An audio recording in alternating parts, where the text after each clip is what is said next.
I'm making caramel apple bacon hand pies, and if you've never heard of this or had this before, you'll want to stick around. This is super easy to make. I'll show you just how I do it. I'm starting off with 3 apples. So I'm using Fuji apples, but you can use any apples that you want. You can use Granny Smith's, you can use Red Delicious, just whatever apples that you like. You can even use a combination of apples.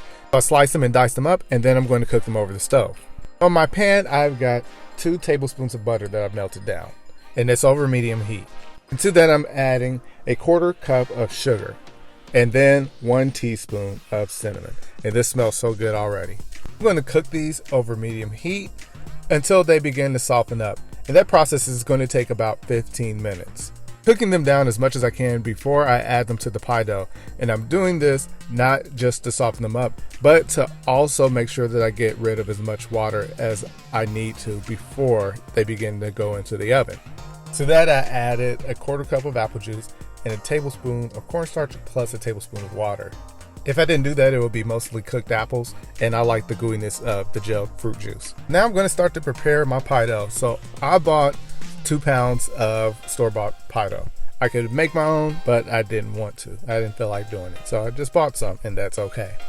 Now I have a 4-inch dough cutter, and this is what I want for the size. Now you can make them any size you want. You can even make them bigger than this if you want to. That extra pie dough, I'm going to form into a ball and roll it right back out to make more hand pies. So I'm filling the center with about a tablespoon of the filling. Now I don't want to fill it too much because I'm going to fold these over. And I'm brushing the edges of it with 1 egg, not an egg wash, I'm just using 1 egg. That egg is going to help to seal the edges so that we don't get everything spilling out of the pie.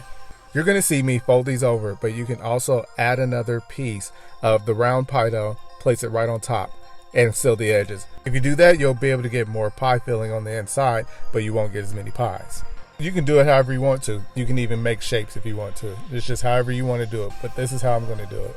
I'm using a pastry wheel just to give the edges of the hand pies a decent look. Also help to seal them. I'm going to make a few cuts to the top of the dough, and the reason for this is because there needs to be some ventilation. Otherwise, everything will just come spilling right on out. I've baked them in the oven at 375 for about 20 to 25 minutes. And when they're done, I let them cool and then drizzle the top with some of that homemade caramel, which I have a video for. You can watch that one, and I'll provide a link to that. And then I've got some crumbled bacon that I've just placed right on top of it. Now you can eat them just like this, or like how I like to do it, is adding more caramel sauce to the top of that bacon. Making these is just as easy as I made it look. I promise it's really just that simple. It's not hard to do at all. And it is not even time consuming.